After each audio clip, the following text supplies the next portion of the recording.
All right, welcome back, Chelsea fans, to another episode of the London is Blue podcast. That is right. It is I, Nick, hosting this podcast with Jess back on the pod, and of course, our number one Danalist, Dan, in the analyst chair.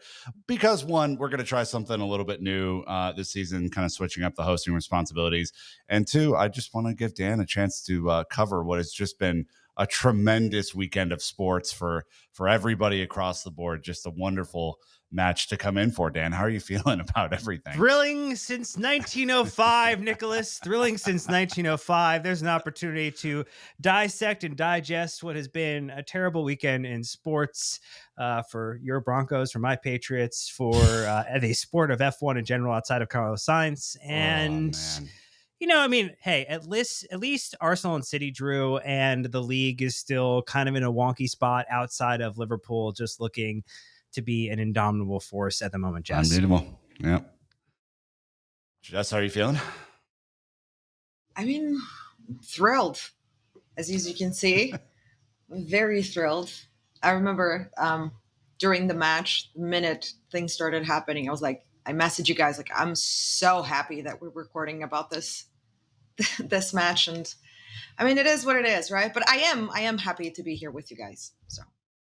Well, just a couple of quick things to start off the episode here. One, if you were in Kansas City for the NBC Premier League Fan Fest this weekend and said, what's up back? It was a wonderful event until about the 5th minute of this match, in which case then it went downhill pretty quickly, as we will discuss.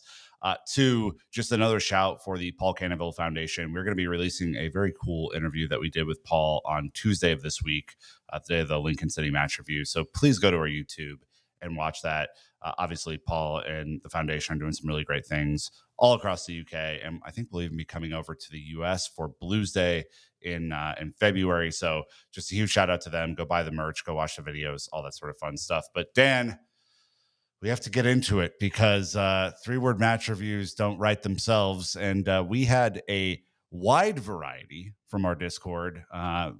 Everything in this one. Please go ahead and rattle some off, if you will. You had Childish Gambino with the Old Trafford FAFO. You had M. Dempsey with the Bobbert Strikes Again. You had Breaded Shrimp with the Wet Ass Pitch, the acronym you can figure out yourself. Xander with Maresca's Major Malfunction. We love alliteration here. The Belfrindian with the Charity FC Returns, and then Tyson with the Magnon in January. Also JKT with the Magnon Worth 25, which brings us back to when we were debating the price potentially. I just went with a very simple one. We hate Manchester. Sucks going there. It was rainy. It's Old Trafford. All that shit went down. And then you have to go home on a loss. That's a bad day out for a football fan, for sure. Jay, what about you? I went very simple as well. Just stop the madness, which was my reaction throughout the match. Just stop the madness. And it kept getting weirder and weirder. But yeah. Yeah, I went with white flag response. We will talk about the substitutions that were made and the response from the players on the pitch, but I thought it was sheepish at best. So let's dive into this one, guys. Obviously, in topic one, we are going to be talking about chaos chased with a side of disappointment. Maresca was dealt a bad hand in this game, right? Not only was the lineup, I think, a little bit, kind of a reflection of the Bayern Munich disappointment midweek, but Robert Sanchez decides to go and do a very, very, very, very, very stupid thing at the around the 5th minute mark when he is outside of his box, is the last defender, and tackles Brian Mbeumo, who was in on goal. And look, Maresca comes out and says, the question for the press was, don't you think it would have been better if you just would have let him through and score and then keep your 11 players? And Maresca goes, it's the best solution because we are still 95 minutes to play. I think even Robert is aware of that, but it's also difficult because he has to take a decision in 1 or 2 seconds. So it's difficult. But if you ask me, I prefer to be 1 goal down after 3 minutes than 1 player down after 3 minutes. Jess, your thoughts? About that incident particularly, or the whole The entire madness. the Yeah, the madness. madness of this. Um, Yes. I mean, this was a very. I mean, we knew it's going to be stressful, right? It's always stressful when we go to Old Trafford. It's, crazy things happened, from stupid mistakes to referee and individual errors, all of that. So I was expecting pretty much a circus before the match, but I'm very positive pre-match. So I was just like, okay, maybe it's today. Maybe we do something. And then I saw the lineup, and I got a little bit concerned just because of players like Enzo and Pedro Neto being tired against Bayern. So I was just like, okay, no, but let's see how it works. Maybe he goes with Pedro Neto number 9. And then before the match, it was said to us that Stefan was supposed to be playing on the left, and that really irked me. And I was like, oh no, it's gonna be one of those days, really, like positivity all gone. And then the match started, and it was crazy chaos. I think even before the red card, they were pretty much dominant in midfield. Enzo was tired, and it was pretty much just Moises Caicedo with Manchester United players just going and swamping our midfield from Bruno Fernandes and Buemo and all of that. So it was just pretty stressful. And I think the red card was a combination of that. And it just went bonkers after that. I think Enzo Maresca completely panicked, and didn't really have a strategy. And we're talking about that, I think. Yeah, we'll dive And into the to all the subs in a second. I guess, yeah, Dan, when you look at the red card, Robert Sanchez has gone up and down in Chelsea fanfare over the last couple of years. I think was on a general upward trajectory for the last, let's call it 4 or 6 months. What do you make of this? And is this like something he bounces back from next available match after the red card, or is this something that maybe is indicative of where he's at right now? I mean, it'll be a 1-game suspension, so he'll miss Lincoln City, and they'll be back for Brighton. Like, he will start as the starting goalkeeper for this club until there is 100%. a better option. And I think that there has been some really good stuff that Bob Sanchez has done, and there's been some real rough stuff that Robert Sanchez has done that we don't like at all. This is very firmly in the Robert camp of games and matches where we had to deal with a pretty unfortunate element. Also unfortunate, the use of Comic Sans in an apology message in 2025 just doesn't fly for me. That does not feel authentic. That does not feel like someone who is taking accountability and responsibility. Give me some Times New Roman. Give me some Impact. Give me something like a Helvetica even, as that was garbage. But ultimately, I would say that this is a moment where every other element that came in this match is very hard to dig into from an analysis standpoint. And you like to see the team trying to fight back, to scoring a goal for Cole. That was really, really great. But when you're down in that situation, losing your keeper, having to go to Jorgensen, having to make some of these subs, the biggest thing you can criticize at that point is the subs, not necessarily anything else in terms of this, because that was a wackadoodle type of situation, and you just don't want it to happen again. Like, and I think frankly, like, it is a very rare thing for goalkeepers to get a red card like that. Like, that just doesn't happen that often. And so if this is going to be the one, at least it was at Old Trafford where we lose anyway and have continued to lose or draw games since 2013. And we've gotten out of the way in September. So again, I'm trying to find as many optimistic threads to pull on here. There's not a whole lot. It's a pretty threadbare type of situation, but there are a few. Yeah, it has to be said, I guess. Dogzo for a goalkeeper is one of the very worst outcomes that you can have on the pitch, because not only do you have to exchange an outfield player to get a goalkeeper in, you largely have to change your formation. And that is exactly what we did see right after this incident happens. I'm going to go through a couple of quotes from Maresca before we break down and analyze the decisions that were made. The question was asked, why did you make 2 subs after the Robert Sanchez red card? Why did you not bring Alejandro Garnacho on?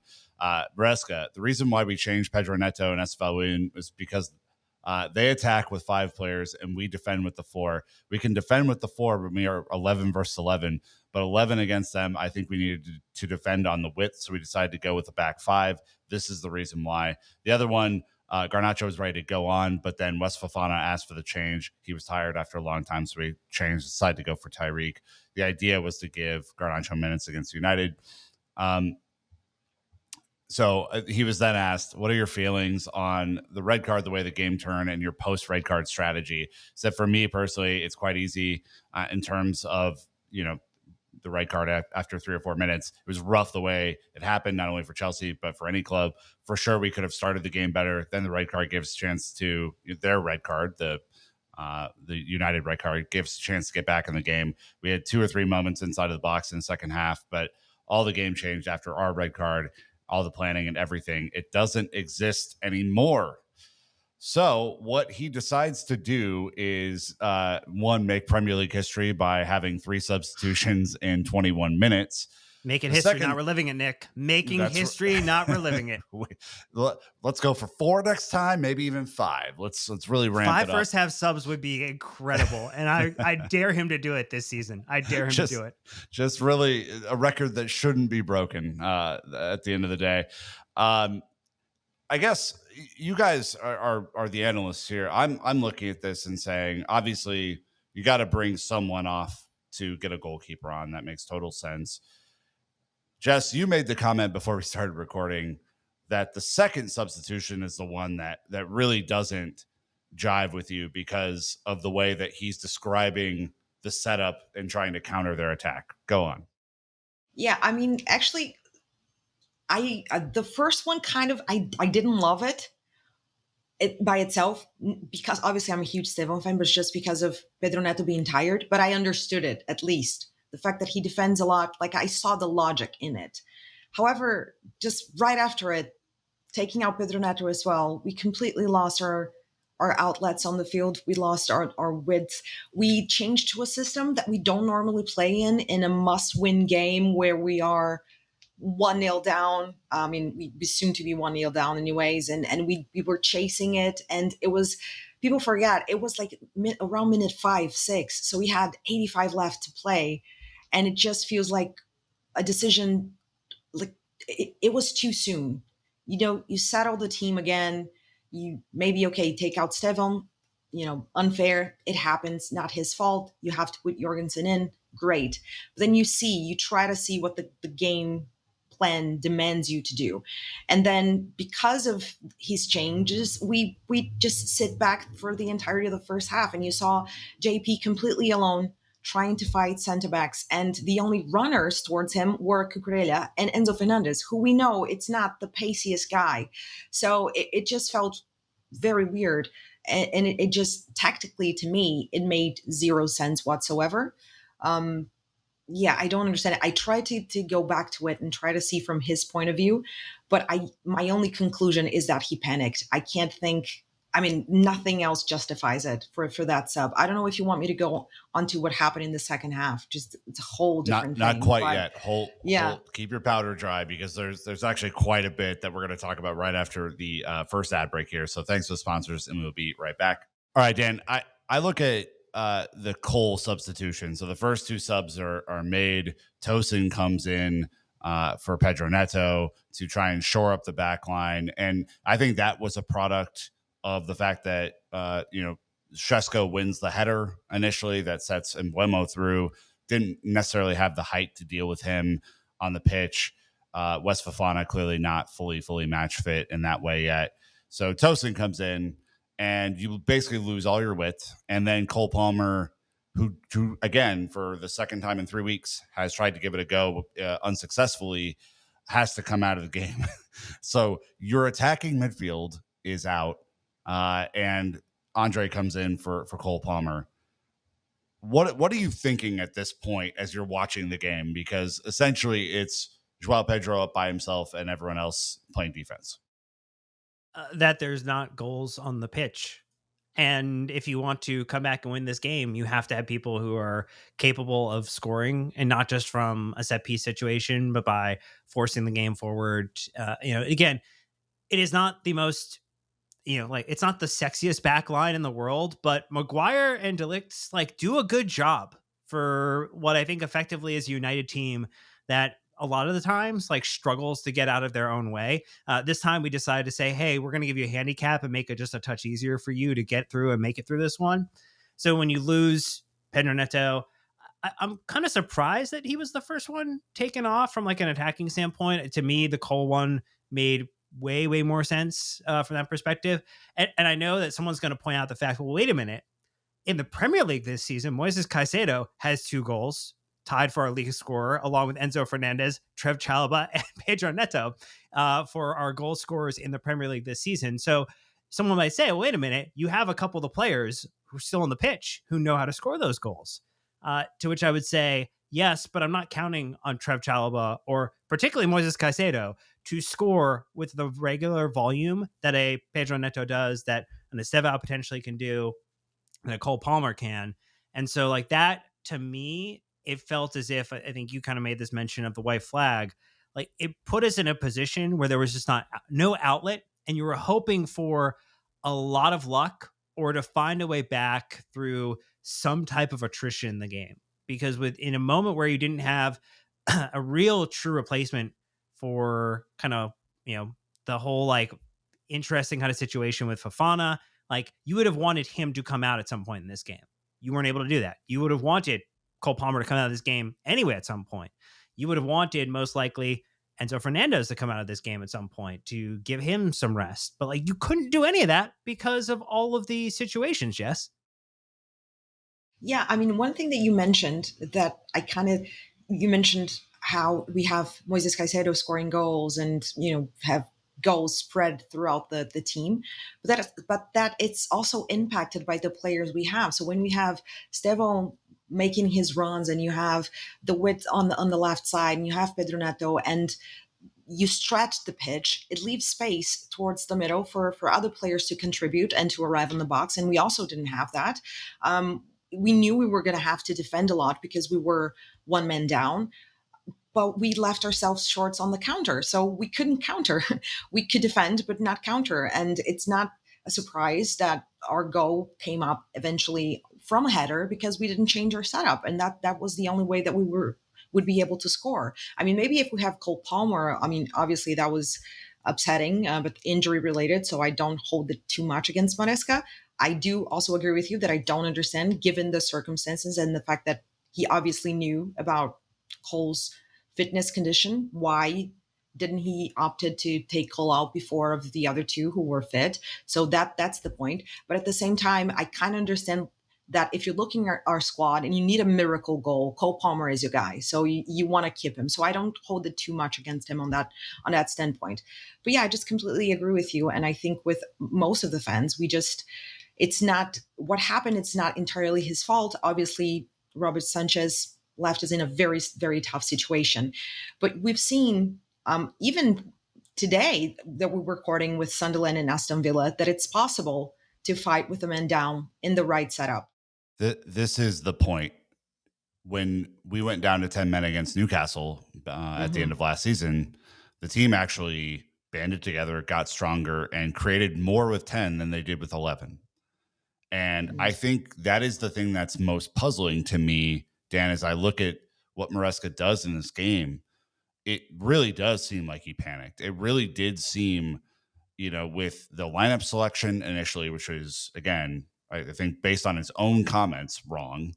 And then the substitutions, that he simply hit the panic button and didn't know what to do. And I think it's probably a product of a couple of things. One being the high level of play midweek that we had to go, play at Munich. This is our third game on the road, in succession, which does happen occasionally. And the fact that, the squad is inexperienced, and I don't think he trusts many of them yet. And so in a difficult environment in Manchester, the panic button was pressed. And it's unfortunate because the team has shown that they can do this, despite us not wanting to be in this situation. I don't know if I 100% buy the idea, though, that it's an inexperienced team. When you look at, Moises Caicedo has been in the league for quite a period of time. Trev Chalobah has been in the league a period of time. So has Marc Cucurella. Like Wes Fofana has been out. Like, so you could argue that like he maybe is like a little slow coming back to this. I mean, Estevao is really the only like youth player that you could argue like still exists on this side. I mean, all these other players have now had one or more seasons with this Chelsea team on the pitch here. As a João Pedro, but João Pedro also has bench options. Yeah. When you look at the bench is still inexperienced. That's what I'm saying when he goes to make the changes. Got it. Okay. Then yes, 100% agree that you have. I mean, really, you actually wanted to go to Garnacho then. Like, you wanted to go to Garnacho as an option because you know he knows how to score in the Premier League. Like, that would have been, I Yep. think, where people would have wanted us to go.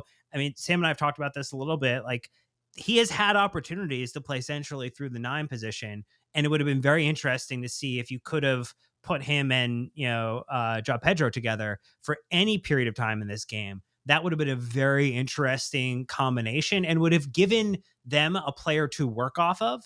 Because I did the point that you were making, Jess, like, if Joao Pedro is there by himself and he's turning to look and there's nobody there outside of Marc Cucurella, who, had a game back to back that I think, is very, very unfortunate, very tired leggy. There's really not an outlet then. It's like a false outlet. I do just want to quickly read from Sam's dispatch because I found this to be a very good quote. He puts the screenshot of Joao Pedro on the break against 1, 2, 3, 4, 5, 6, 7 United players by himself. He goes, the result was inevitable. The enduring image of this defeat was the 27th minute when Joao Pedro, who left it all on the pitch, swiveled away from a United challenge in his own defensive third and looked to spark a break. He looked up, saw no option, no outlet. No one was surprised when an under fire defense that has now conceded 7 in their last 3 games allowed Bruno Fernandes to score his first goal from open play in 6 months for Casemiro. Lollygaggy at the back post casually made it too. The screenshot says it all, Jess, and it really, again, if you're down after the 27th minute by 2 goals and that is your strategy, it begs a lot of questions. Yeah, I think it's what's on everybody's mind. We don't really understand what was the thought process behind it all, and the quotes after the game didn't necessarily make a lot of sense in terms of, making us understand. And I mean, it was just a poor game by him. I would dare say it was the worst game I've seen from Maresca in terms of game management. And some would say I'm being very negative and all of that. And I mean, I always like to say we have to be objective. And he was very poor with his subs today. I don't think he had the best game plan, but we've seen that he can come up with really great ideas and great plans. I would never forget the final in the Club World Cup. So obviously he knows how to deliver it. He made mistakes today, and not today. I mean, last match, and we just hope that he can come up with a good game plan against Brighton. Obviously, we have Lincoln first, but talking about the Premier League, I think Brighton becomes this huge game now where we need a turning point. So everyone needs to deliver on that game. Dan, Wake Me Up When September Ends, a familiar song for those Green Day fans out there. Just a couple of stats for you because I know you're a big stats guy. We are now in this game 33% of United's goals that they've scored in the league and 42% of their league points. Just a heads up, they've lost to Grimsby, this United team, and have largely been pathetic with Ruben Amorim basically writing poetry in his press conferences, kind of like, no, they fire me. What are you going to do? He's been downtrodden. The whole club's been downtrodden. Jim Ratcliffe was up for this game from the south of France on his yacht I think was expecting to probably do some firing before the international break. I mean, this just is a bad loss, isn't it? I mean, we can have a bad day. It can be a bad loss. This United team's not very good. Well, so I think when you're using a sample size of 5 games in the Premier League, it is 5 games. That's all we have to say. 33% of the goals and 42% of the points feels a little unfair. I'm just going to point that out there. They don't score and they don't get many points. These are pretty, going back a year, this is a pretty solid bit of analysis. Well, I'm just saying, for a 5-game spread, that is a very unfortunate set of standards to use. So I'm just going to point that out there, and you can agree or disagree with me on that. And it's a bad loss. Yes, it's absolutely a bad loss. I think that you wanted to come into this game, and with our history in this fixture, you at least wanted to take a draw, because after, I think, the midweek situation against Munich, the result to Brentford, you wanted something to kind of buoy yourselves into that midweek match. I think you also, more than anything else, you wanted to walk away from this match without any major injuries to your players, because if we are going to do anything between now and January and getting ourselves to a position where Liam Delap is back, the players are healthy, we potentially, I'm going to say this, you're going to hate me for it, look at what our options are potentially in the window, because this center back solution right now is not super great from a pairing to carry us into the back half of the season, full stop. Our 9 situation is still a little rough. So I think there's 2 positions where you think maybe Chelsea have to go out and do something depending upon how close we are in that top 5 spread, because it is going to be a gauntlet to the end of the season. And so not what you wanted. You wanted at least a point. But at the end of the day, we're still a point ahead of where we were, like same set number of fixtures last season to where we are now. And so like there's a lot of people doomed and gloom this. And I don't think like doom and gloom is necessarily like the full weather forecast I would give for it. I would just say, hey, storm clouds on the horizon, but they could kind of break either way. It's just dependent upon like how do we respond in this moment and what do we do in this situation, Jess? Yeah, I agree in a sense. Again, I'm more in the middle. I think I'm not as positive as you, but I'm not as potentially negative as Nick. I'm very. I am but the humble host on this episode, Jess. I've offered very little opinion of This of is anything actually the that's gone type on. Yes, but we know of you. tactical We sub know you. that Maresca should have Yeah. made, is putting Nick in the Yeah. chair. I he is am but a he is humble standing host. back. He is standing back.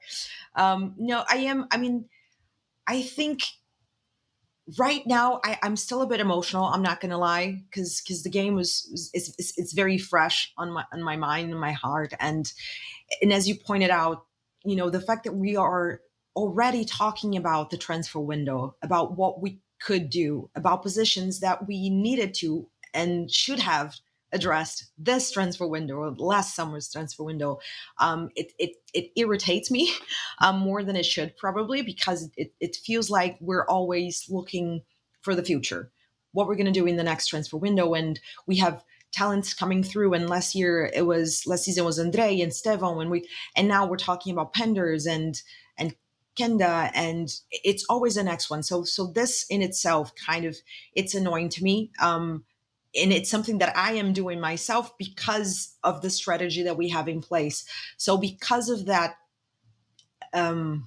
those feelings and that emotional aspect of myself, I'm trying to stand back a little bit to try to be a bit more objective. And trying to do so, I can see few positives, both in where we stand and on a few key elements that we saw last match. I think Andre gave us a lot to be excited about potentially, and that was a little positive to me. Reece James as right back, and we saw his crossing, trying to stretch the pitch a little bit more, something different than what we have been seeing him do under Maresca. That's also a slight positive for me. And as you mentioned, looking at the table and comparing to what we were and the 5 matches that we played last season, and we have 1 point more. So it's not all doom and gloom. I think it's very early on in the season to make any sort of assumptions. But I can also go in a negative direction and say that Manchester United, as terrible as we think they are just 1 point behind us, having played Manchester City, Arsenal, and ourselves. So, it's a situation where you can look both ways. And I think when that happens, maybe you just go, okay, we have red flags, but perhaps it's too soon to make any sort of definitive conclusions. So Yeah, I think that's where I stand. And this does leave us kind of where we are before the next ad break, which is Lincoln City in the League Cup on Tuesday. And that'll be, talk about the potential lineup for that coming up and have some fun with that. Brighton, and I agree, it's a pretty monumental clash on Saturday. We're also going to be doing a YouTube live after that match, so let's pray for a good result. Benfica on Tuesday, and the return of Jose Mourinho, which will offer no drama whatsoever to the Chelsea ecosystem. And then Nick, if you speak of that one, if you speak of it, I'm in big trouble. And then Liverpool, who I think are nailed on favorites to win the league, just 5 matches in, they just don't seem to be able to lose. And so it's going to be a heck of a lot of work that Chelsea have to do in the next 4 matches before we get to the next international break. But we will end this section here and go to a quick ad break. So thanks to sponsors, and we'll be right back. I do want to just give a couple of notes from Trev Chalobah here. He spoke to Chelsea TV after the game. He said, it was a really tough match. I want to take this opportunity to say sorry to the fans. The performance was not at the level that we want to show, and it was difficult, especially first 20 minutes with everything that happened. We got to take a look at ourselves, take responsibility. We can't say we're a young team anymore. We have to take responsibility as men and hold that on ourselves. That is not the level we've shown in the last 6 months. Last season is gone. Now there's going to be a lot of pressure on us, and we've got to show in these types of games why we are at the top and why we should be competing for the best. We can't react when we go to 2-0 down. We have to react from the minute the whistle goes. Obviously, we've got the goal and we were pushing and pushing, but it's always difficult to come back when you go 2-0 down. We just need to start the game properly. That's the key, to start the game well. So we've just got to learn, start the games on the front foot, start the games the way we want to start. And that's what we have to learn from the past 2 games, not the level we want to show. Some leadership there, which I desperately appreciate after a really difficult result. And I do think there's something to this. Chelsea under Maresca, Dan, have gone through periods where we started games super strong and didn't maybe finish them the strongest. And then we've gone the other direction where we started games very, very slowly and finished games on the front foot. I think when you look at the tail of this season, take the West Ham result as kind of a oddity in this, entire match streak that we played so far. It's not always been the crisp start that we've kind of seen and got used to during the Club World Cup. And I'm curious as to why, I guess. My anticipation for this season would have been that Maresca would have built and built and built from the end of last year. And it's kind of just sputtered a little bit. I mean, we didn't have a real preseason. We played Facts. later into the summer than any other team did. We did not necessarily buy a bunch of starters to come in and replace several of the players who've been playing a ton of football. We also continue to have a team of players who play multiple international games because we go after talented players to our side. Like, I don't think it's a calculus level equation that we're trying to solve for here. I think this is simple arithmetic. And like what we added and what we subtracted, like get us to an outcome that Chelsea are behind in their conditioning and fitness relative to several other teams in the league. And you're seeing that in slower starts in games and needing to kind of come in potentially at the end of a game to go and get a result. And so I think, frankly, if we take out the West Ham game, which, was just a lot of fun, really, really fun. The lads gave everything and it was a really great time. Most of these games have involved Chelsea being a little bit start and stop, a little bit of stutter situation here. And that's not necessarily, again, a bad thing considering what we did this summer, which was go win the Club World Cup. And that's a really awesome thing to do that not a lot of other teams in the world, I would say none, are able to say. So I think at the end of the day, like, I'm not surprised that we are struggling at this moment. Maybe I'm more so surprised that we couldn't grind out the result against Brentford. Man United's just a bogey team or whatever. I don't know. Everything else kind of, outside of the Crystal Palace game, which I felt like was going to just be a toss up anyway because of how late our season started. I don't know if like this has gone too off script to me. That's just like casually like 4 of our 5 matches so far. But yeah, so quickly to both of you here, because I think this is the question that's in my head. We know where Chelsea are. We know why Chelsea are where they are because you guys have both broken it down so effectively.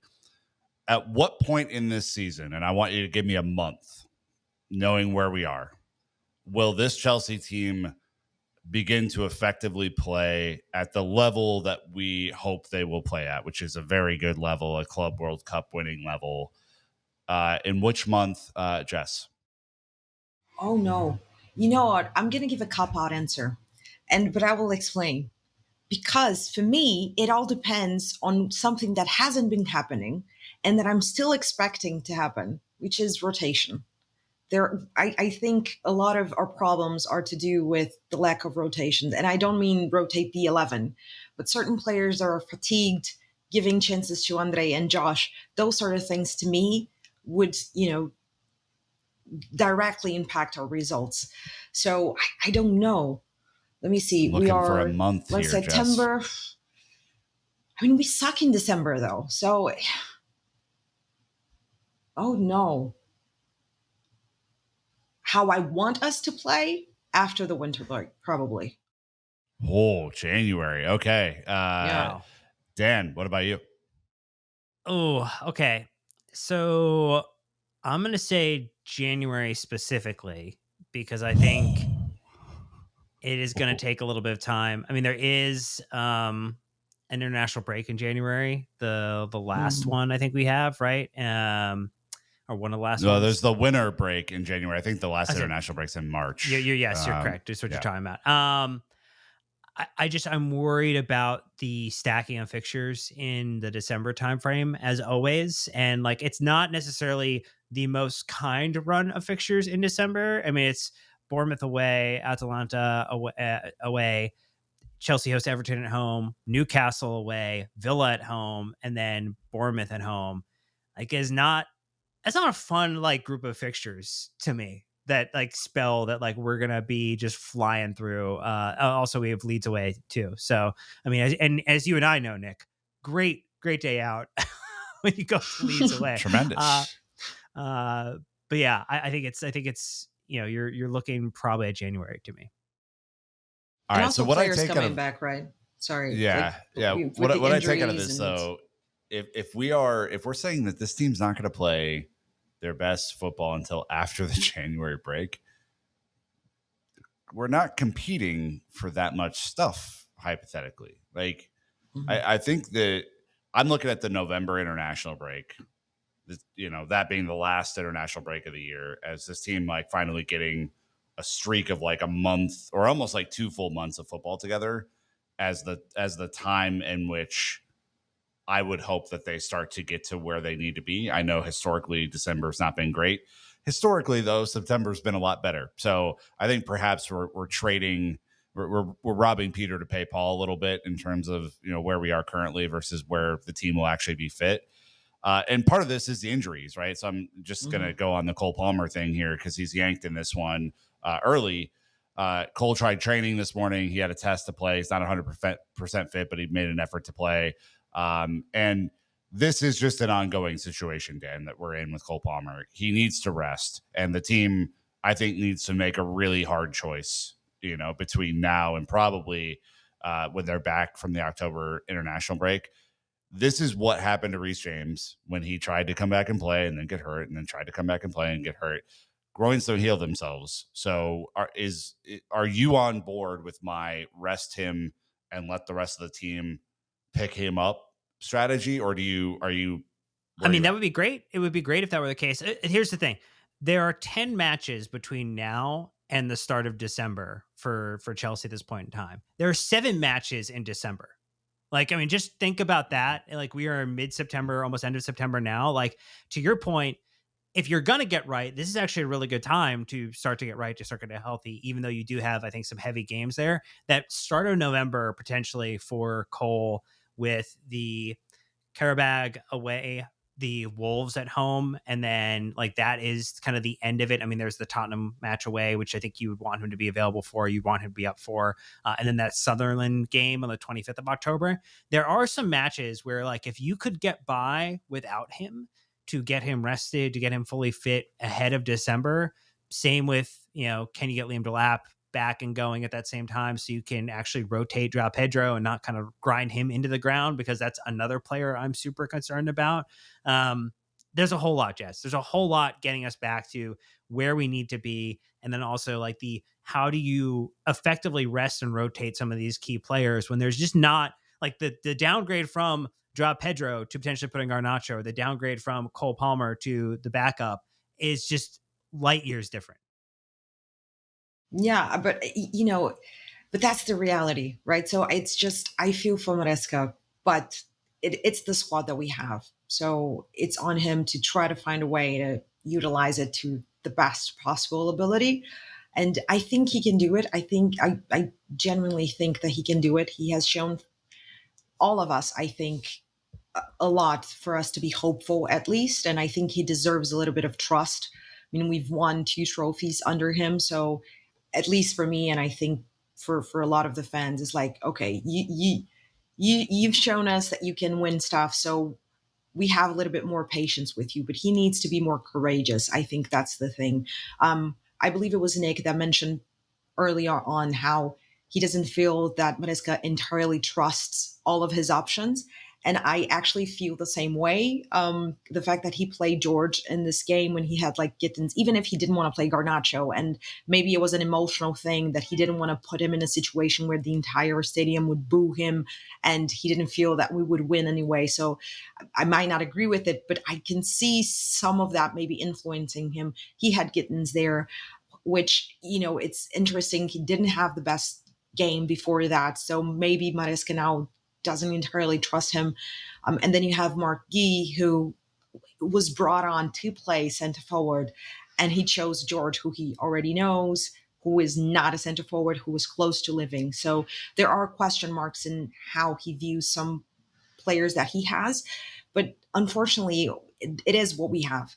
So it's on him to try to find at least some sort of solutions. And I think that goes by utilizing, as I've mentioned before, players like Andre and Josh, and that in itself would help us with the midfield crisis and all of that. Excellent segue because look, we're Lincoln City is just a day away as you're listening to this, and so obviously the EFL Cup usually provides, especially in the early rounds, a chance for Chelsea to rotate and get some new blood into the team, and I think that will certainly be the case as we look forward to this game. Just a note that Andre Santos, I thought was the only really standout Chelsea performance on the day. I thought that a lot of the players did hustle around and do their best. I think Reese and Joao Pedro, but I think Andre really did stand out as probably the most dangerous player, although was not put in a position to do a whole lot. 100% successful take-ons, long balls, tackles won, 7 ball recoveries, 5 out of 7 ground duels won, 9 passes into the final third, 9 defensive contributions, 88% pass accuracy, 51 passes completed. And he did goat Casemiro for the red card, which I thought was just truly excellent gamesmanship. Also had some just thoughts on Josh from the Discord server. So just wanted to, shout that out again. If you're looking for some great conversation, that is a great place to go. A lot of people saying that this is now, Tosin not playing that well, Wes clearly not healthy. Dan, are you on board with Josh not only being given time in the Lincoln game, which I think will be a pretty obvious switch, but like going forward that he should be a much higher consideration in the pecking order? I mean, whoever plays well should be in consideration. I think that's like just an established like meritocracy type of view that I think we tend to have on the podcast. What he could do is if he does start, which I imagine he will in the Lincoln City game, he can play extremely well and put himself back into consideration. What I expect will happen is I expect that West Fafana will continue to get prioritized into trying to bring him back to the level, because at this point, he is now one of Chelsea's highest earning players still on the books, because he Mhm. came in under that last structure of contracts before we really started to move to that like heavy incentivized model. So that the club is very incented to try and make it work with West Fafana. I don't think it's to get him ready and have him for future seasons. I think it's ready to try and rehabilitate him and move him on in the summer, would be my guess. If you have someone like Sarr coming in off of potentially a loan that he has in Strasbourg, like I do think that it is more, again, trying to assume what the sporting directors are working with behind the scenes and what some of the direction may or may not be. My guess is Wes ends up playing in the league over Josh, regardless of whether or not he is or isn't the better player. Because I think that is how it has worked with Maresca, Jess.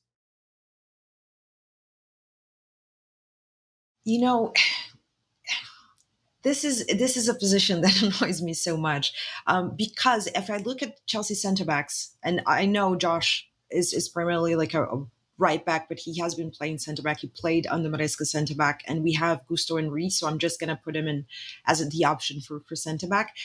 I don't think the centre backs that Chelsea have are bad players at all. I think they're good players. I think they have qualities, but we don't have starting player quality. Definitely not a center back pairing of starter quality. We haven't found that yet within the options that we have. So it's not, we can't really even have, okay, we have our best pairing and this is the best pairing. So just let's see them play together for a few games, as we've seen with Levi and West Fofana together before. Obviously, Fofana first got injured. Everybody was like, okay, this is our best center back pairing. Let them grow together and make mistakes together and solidify themselves. We don't even have that right now. I mean, we look at Tosin and Trevor. When they play together, it doesn't necessarily work. And we've seen Trevor with Fofana, doesn't necessarily work. And we've seen, so it's just, we are in the stage where we just don't know, and that doesn't appear to be a solution. So because of that, I think it's the perfect opportunity to try something new. And I think Josh did really, really well against Crystal Palace. And I just don't understand, after having a good game, I think he nullified Mateta completely in this game. He just, it never came back into consideration, wasn't even on the bench. And that to me was, I just don't understand the logic behind it. Maybe it's more to do with stuff outside of the pitch, as you pointed out. I'm not sure. But as Nick pointed out, I mean, surely he starts against Lincoln, and let's hope that he has a good game. The thing with him is that if he finally starts, or when he finally starts, and if he makes a mistake, a lot of people go, see, it doesn't matter. He made a mistake. It's the same. The thing is, he is a youth player. If you give me the option, seeing a senior player consistently make mistake game in, game out, and a player, talented player, young, very young player from our academy make those same mistakes, in my mind, I'm like, okay, at least he's learning and has a lot of time to grow out of it. It's a situation that it's not the same when you're talking about a senior player. So basically, I think Maresca has the perfect setting to give Josh, more opportunities. And I hope that they come. And I think it will come, just because, as you pointed out, the crazy schedule and fixtures. I mean, surely he has to play. So here's hoping that he develops in the right way, that he impresses and just pushes towards getting more chances in the Premier League as well. Let's end this on a bit of a fun one, and I will volunteer as humble host of the show to go first and give you guys time to put yours together. But just thinking about who will play against Lincoln City on Tuesday, Lincoln City is actually doing pretty well in League One, so I think that's an interesting kind of note here. I am not sure if Jorgensen or Slonina is going to play. I think it's probably Jorgensen, but it depends on like how they're feeling about Big Bob moving forward. So either one of them playing, I think it's probably going to be a back four of Josh, Tosin, Fofana, and Hato in this one. Got to give some rest. Andre is the lone midfielder because Caicedo and Enzo both need rest, and none of the other options are healthy. So maybe an academy midfielder coming through. We'll see. But I think it's Andre. And then I think you're going to see kind of an attacking fluid front five. Garnacho and Gittins play. I think Buonanotte is going to play. Ty George will play. But yeah, I think we're at a spot where you're going to have some sort of rotation in the front five, where you're going to see, hopefully not too many minutes from Steva, but maybe he comes in my lineup. But you certainly can't see Pedro Neto doing this. So I have no idea what's going to happen. And I just really hope you don't see the leggiest of players play against Lincoln City. I think that would be a pretty bad omen. So, Jess, what is yours? Yeah, I agree with you. That's the one thing that I don't want. I don't necessarily have the starting lineup that I would love. I have players that I absolutely do not want to see play this game. Like Moises Caicedo, João Pedro, obviously because of how important they are for us going forward. But as you mentioned, the leggiest players, just give Enzo Fernandez some rest. I mean, he's been crying out for that. Just give Pedro Neto a rest. He looked very tired against Bayern Munich, and he needs rest. So I'm just going off of this. I went with, I think it's going to be Jorgensen on goal. I can't see Slonina, but maybe Maresca does something and surprises me, but I think it's going to be Jorgensen. I went with a back four. I actually put it Malagusto on the right-hand side with Josh as a center back. And then whichever you want out of Tosin, Trevor, and West Fofana. Perhaps not West because he was tired. I don't think he's fit yet, but one of Tosin and Trevor. And then throughout the game, you can have a change. So you can say after the first half, take off Malagusto, put Josh right back, and then the other center back, and just do something like that for the long run. And then on the left, obviously Hato as well. Midfield, I went with Andre. I think that's obvious, but I think we need an academy player. We were talking about this before we started recording. I was looking at the U21s, and I think there are a lot of options that we could use for this match. Obviously, they do play on the same day, so I'm not expecting a whole lot of players, but I think there is a case to be made about certainly 5 or 6 of them. For instance, in the back, I'm not expecting, but one could argue maybe you can have Genesis, or you can have Harrison come in and as the center backs and just give rest to our back line, but I'm not expecting that to happen.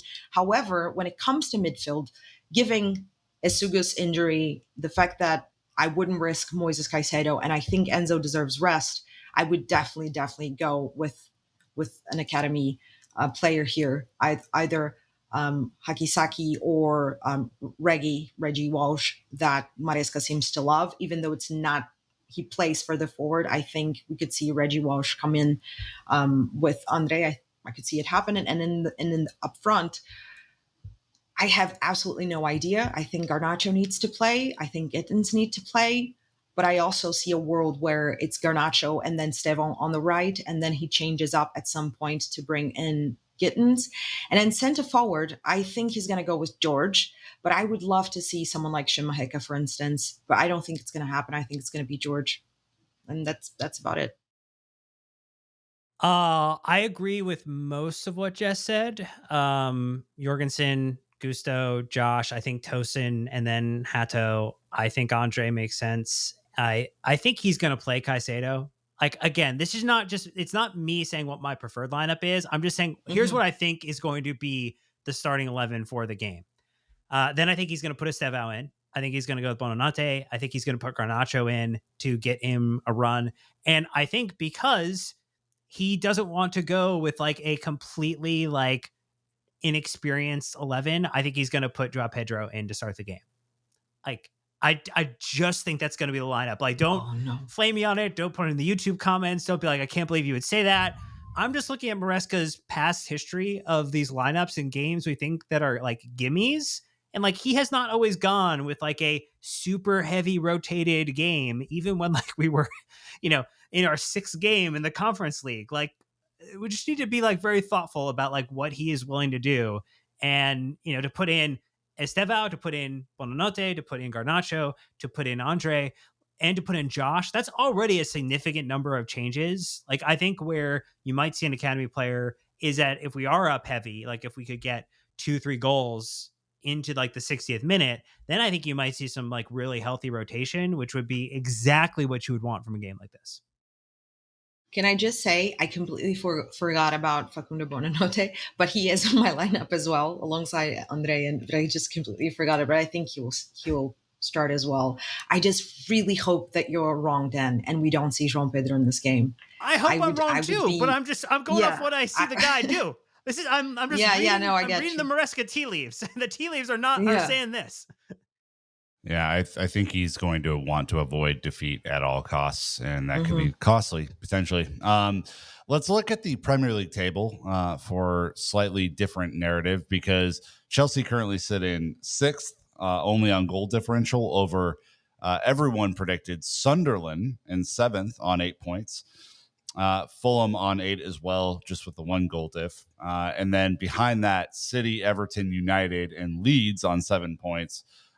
No need to go further than that. Liverpool on top, clear by 5 points already over Arsenal at 15. Arsenal, Tottenham, Bournemouth, and Palace ahead of us, which is shambolic to say the least. When you look at who they've played. So this could be a very interesting league for sure. I think there will be a lot more shaking out, especially as we get around the festive fixture times. But Chelsea do, as we look ahead to the end of the month here, do have Lincoln City, do have Brighton, do have Benfica, and then Liverpool first weekend of October before we go on an international break. We have some upcoming podcasts that you may or may not enjoy, including a Paul Cannibal YouTube video on Tuesday. That's when that will be released.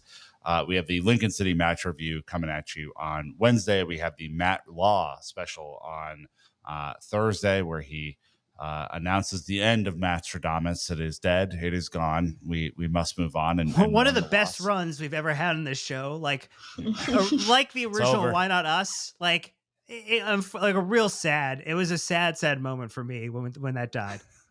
R.I.P. to Matt Stradamus. Matt Loster, still very much alive. And then we have the Brighton preview on Friday with our YouTube live after the Brighton match is over, right after the Brighton match is over on Saturday. So lots going on here. Of course, Sam will be writing brilliant newsletters and so much more. But thank you both for a semi decent match review despite the terrible results. Any final thoughts, starting with you, Jess? I'm trying to end with some positivity, so just let's disregard the context here. We conceded 5 goals. Liverpool conceded 5 goals. We scored 10 and they scored 11. Let's forget about the West Ham goals. Let's just disregard context and be happy and have something to cheer on. But no, I do think that things will get better. Maybe it's just my naivety, but I think the turning point is coming, and hopefully it will come sooner rather than later. And as we've already mentioned, the thing that I'm holding on to with dear life is the fact that we are just 1 point further than we were compared to last season in terms of the teams that we faced, and we're also just 2 points behind Arsenal, regarded title contenders and whatnot. So there's hope, and we will keep the blue flag flying high with the positivity. I agree with that sentiment. I think ultimately there is still so much of the season left to play for that, again, it's much like the year stats, like trying to use a year of the Premier League calendar wise to like grade a team or grade a player. It doesn't pass the sniff test. Nick's whole 5-game Manchester United point spread, Manchester United gold spread doesn't pass my sniff test. Like, this is a positivity math, zone. Dan. Simple it's a math, positivity Dan. zone. There is still, we've only played 13% of the Premier League games this season. There is still so much more left. Now you know how it feels when it happens the other way. Just had to get you on one of those. How the turns table, my friend. How the turns table. And they will again this season. We will obviously be back on a better streak. This screams to me, just doing a tiny bit of analysis at the end to close this one out. Maresca needs a vacation. He needs to take the October break and take his mind off of what's going on. I think he is in his own head right now, and the sooner he gets out of his own head and back onto things that we can solve for, that will be better. But thank you to everyone who listens to the show. Thanks for all the positive feedback, and thanks for folks in our Discord. We will be back with many pods coming up. But until next time, you know what to do. Keep the blue flag flying high.